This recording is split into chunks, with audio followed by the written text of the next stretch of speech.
I'd like to welcome you all to our idea lab about becoming a nationally board certified teacher. And I'd like to have the people with me introduce themselves. So would you please go first, Lisa? Certainly. I am Lisa Pockus. I actually certified for National Board in 2007 when I was living in Florida. And then I have since renewed my certification in 2017. And so I'm still in the cycle where I'm good for 10 years after that. So yeah, Lisa Pockus. I'm currently in Ogden, Utah. District Library Specialist, but I am housed in Ogden High. So I work with the high school kids. Okay, thank you. And Linda?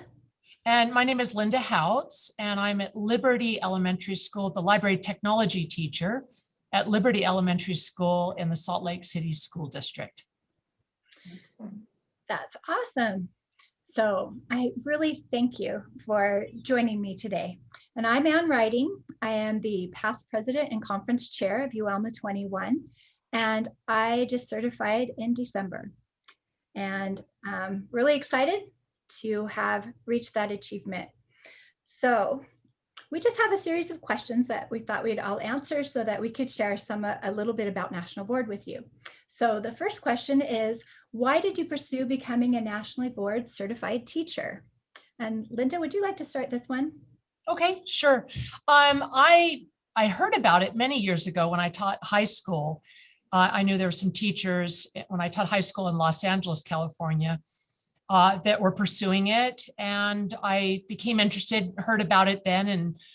And you know, I knew it took a lot of reflection and analyzing one's teaching.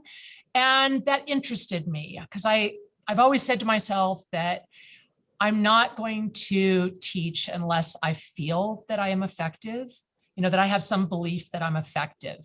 And from teaching high school, you know, that was about 13 years of teaching high school, and I'm about 13 years of teaching elementary.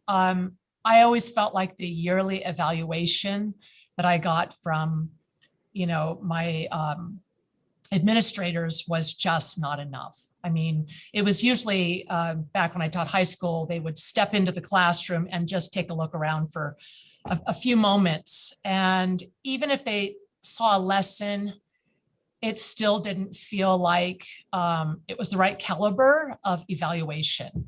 So I really wanted to feel more confidence that I was doing an effective job.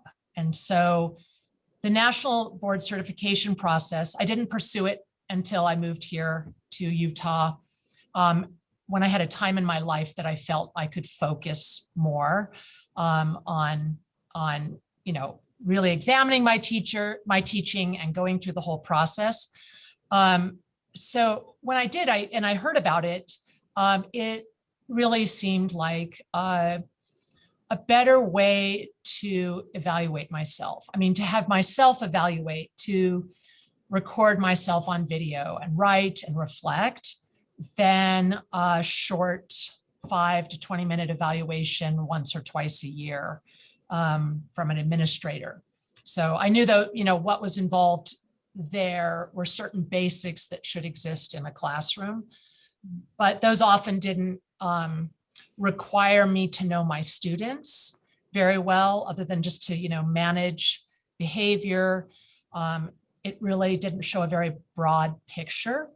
So I felt that the process of becoming nationally board certified was a really good process for me, you know, worth the time. I was a single parent at the time, you know, so worth taking my time to, you know, immerse myself in reflecting on my teaching and still making lesson plans and a lot of extra running around. I mean, doing things like recording myself or finding someone to help record myself. You know, I knew it would be a commitment of time, but for me, it really was a worthwhile chance to evaluate my effectiveness. You know, it's not like still one answer that, you know, I passed National Board Certification and therefore I get a big check mark that I am a superior teacher, because I work with amazing teachers. But personally, I feel like going through the process helped me to take the kind of a methodical way of analyzing myself as a teacher that I can do again and again through the years, without all the paperwork and that sort of thing. But, it's a nice process, better than that yearly evaluation, and something that, I can say, okay, I think I'm doing an effective job, so I will continue teaching. That's wonderful. And Lisa, how about you?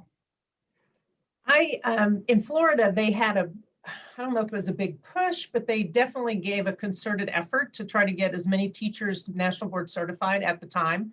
Mhm. And so we didn't have any library media in my county. There were other media specialists, K-12, in the state of Florida, but the county I lived in, we didn't have any. So we actually had a group of us kind of got together and decided we would do this together, about 4 of us. And I would say that's a good way to do it because it was fun, and we would meet and we would talk through things, and we would support each other. And what I thought was great, I loved the reflection piece, and someone else that I knew that had done National Board talked about that. And I absolutely agreed with it as I did it. And it really, to me too, it got me out of my bubble, got me out of my library, and made me connect with people throughout the school, because you have to co-teach, you have to collaborate with teachers. And where I thought I was collaborating the first couple of years I was in the library, when I did National Board, it was totally different. I mean, you really sat down and you lesson planned, and you knew exactly what the teacher was doing, you knew exactly what you were doing. We went through it. It was just an amazing process. And what was great was it was early in my career, so I was able to carry that through. And then I've always taught that way. I've always, said, well, what are we doing? Let's keep this going. And the reflection is wonderful. And basically it's continuous improvement. Before continuous improvement was the buzzword. But that's what it is. You're always looking at what you did, how effective was it? And I was writing down a couple of those, what was it they always would say, the clear, concise, and consistent, everything, and really just clear, concise, consistent. What are you doing? Why are you doing it?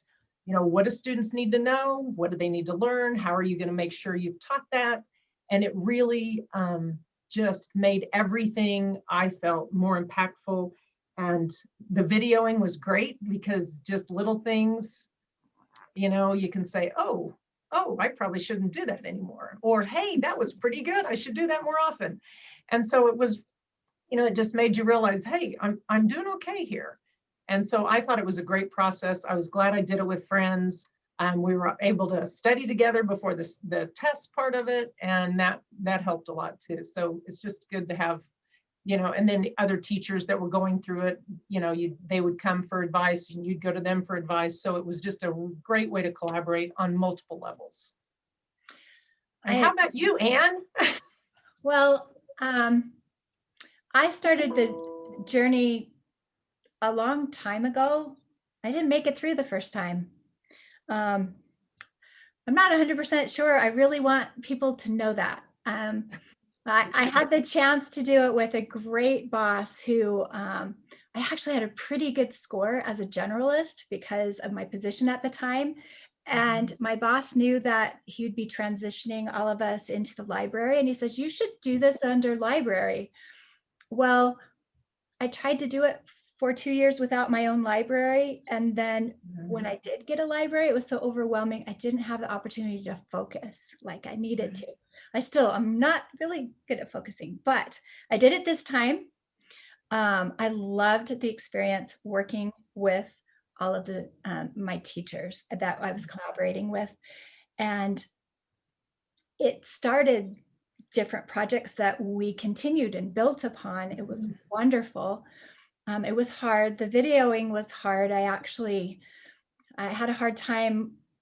One class that I was using, I had some of my own classes as well as some other teachers, and my class would like freeze every time the camera came out. And that doesn't show I mean, there's so many times I wish I was wearing a hidden camera because then I could really get good things. But for some reason, when that camera came out, even though it was out all the time, it was still really hard for students. It was hard for me to watch, but I think it was really good. And as you were saying, Linda, it really helps you to go through some serious evaluation that you know is very standards based. You know that if you do those things, you can be an effective teacher. And because of somebody told me it was very unique, my unique career, for me, it's been very validating to know that, yes, I am a good teacher, because sometimes we don't have that acknowledged, and to have these standards go through and be able to not only show myself that I am, but to show someone else enough that they're going like, yes, this is a great thing. You're doing a great work, really helped me as an educator to know that my time was valuable. And it was especially, I love the connection I made with my students. In fact, I have this one student, I told him that if I make national board, it's all because of him. He had a lot of challenges. And as we worked together, and as I learned to make sure I'd never had a student with his disability before. And as we worked together to differentiate the lessons, he taught me so much. And so I felt it a great privilege to be able to be his teacher and to have him teach me so much about how to differentiate. And it's put me in a position to be in a leadership places where I can stand up for my students and say, we've got to think about the students. It doesn't matter anything else, but we need to make sure that what we're doing is best for our students, especially this last year.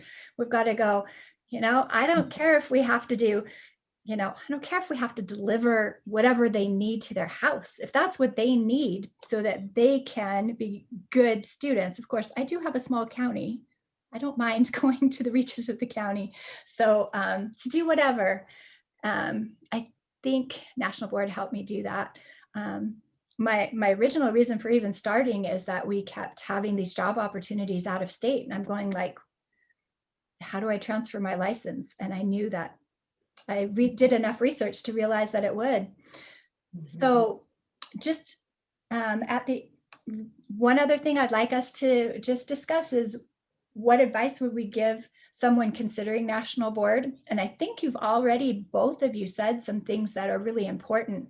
One of those is to make sure you can focus and to have support.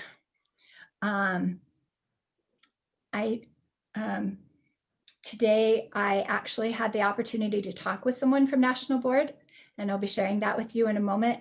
And one of the things that they mentioned is, we've already passed the deadline for you to be able to do this school year. But my advice would be, it's not too early to begin collaborating and beginning next school year. Because teachers, especially now, plan out their curriculum quite far in advance. And it would be a great time while everyone's planning for next year to say, oh, wow, I've got this great collaborating stuff. And one of our speakers at UELMA is Liz Deskin. She wrote the book about collaborating with secondary. And that was a great workshop that I had the chance to go to at AASL, and her book is an incredible thing. And I think they have some stuff for elementary school too, but I haven't done that. So Lisa, what would you recommend for someone who's pursuing national board? I would recommend actually seeing if you can get another librarian to do it with you. And then it just makes it so much more fun that you're not alone. And I actually reached out to a mentor who was in a different county because she had her national board certification, and then read all of the questions, everything they're asking you. I can't even tell you how many times I read everything over and over and over. And when you're putting your portfolio together, I would go through and I wrote retyped all the questions they ask you and made sure I'd answered every single question.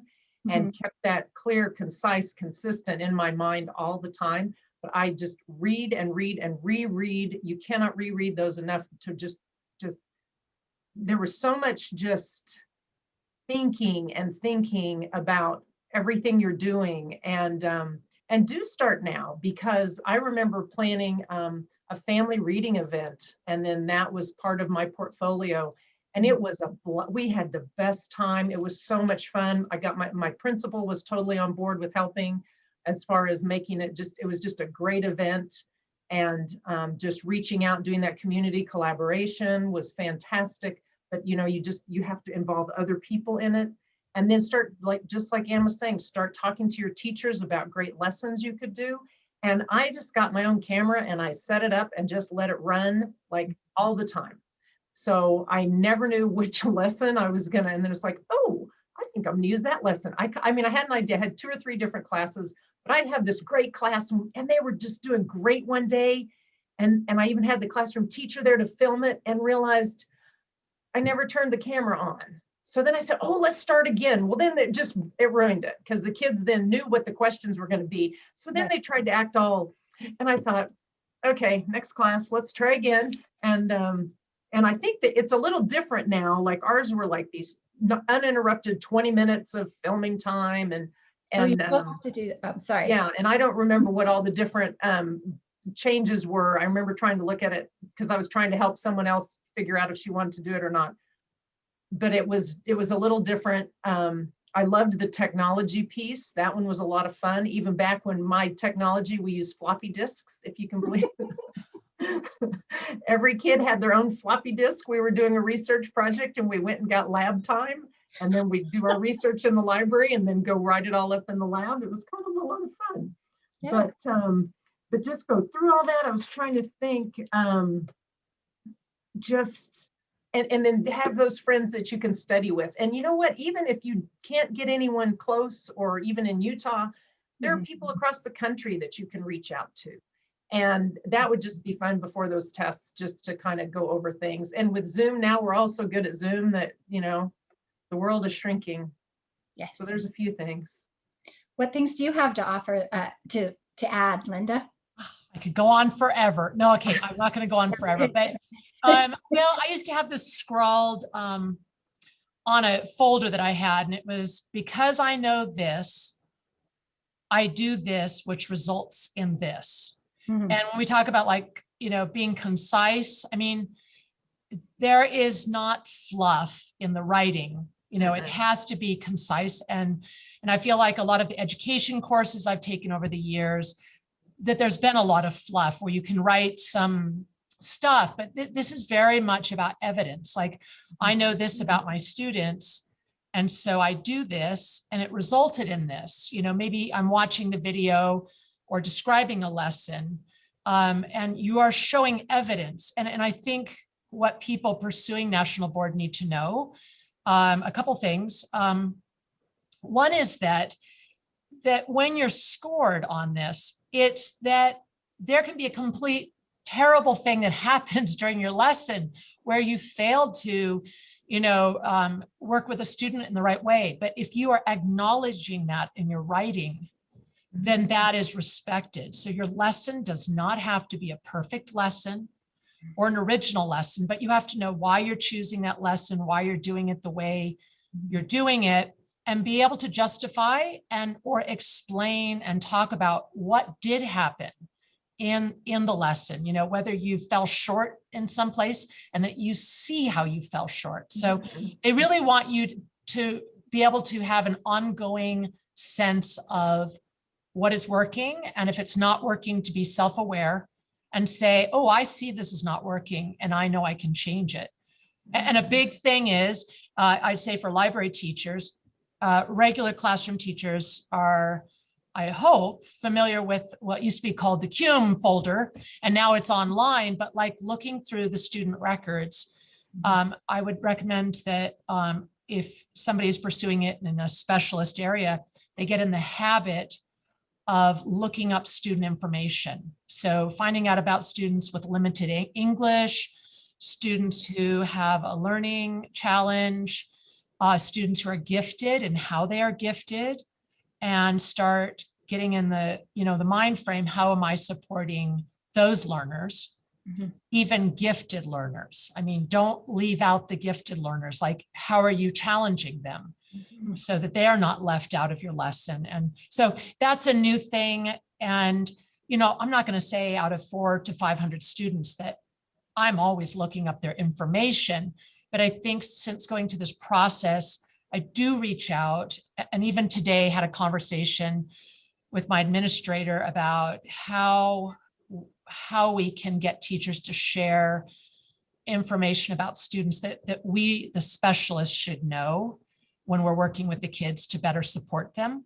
So if they could give us some flags of things to be aware of, supports. And I think I reach out for that more, because how can I teach them effectively if I don't know my students? So that is like a super, like, I can't emphasize that enough, that you have to know your students and be able to justify and discuss what you're doing because you know those kids and their needs.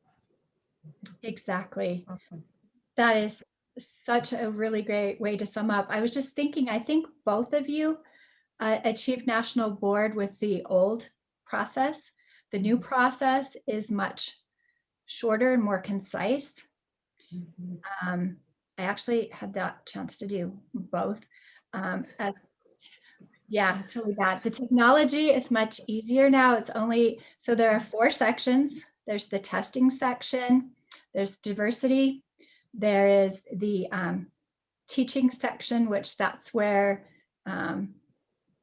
you do your videos. You do 2 10-minute videos now. And then the last part is leadership.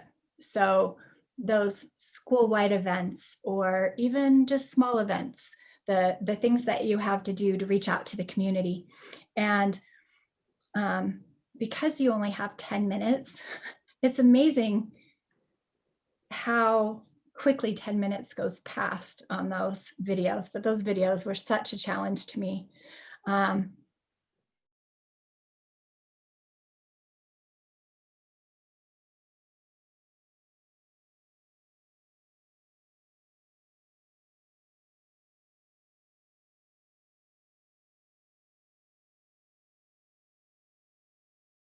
So let me see here. While you're looking, can I add a couple more things? I don't know if, I know at our district, Desi Olson would lead workshops, and those workshops made all the difference for me. Like, getting any other ideas about how your writing should look, keeping it concise, leaving out the extra space after a period, those little details. But I mean, working in a workshop setting, don't try to do it on your own if you can.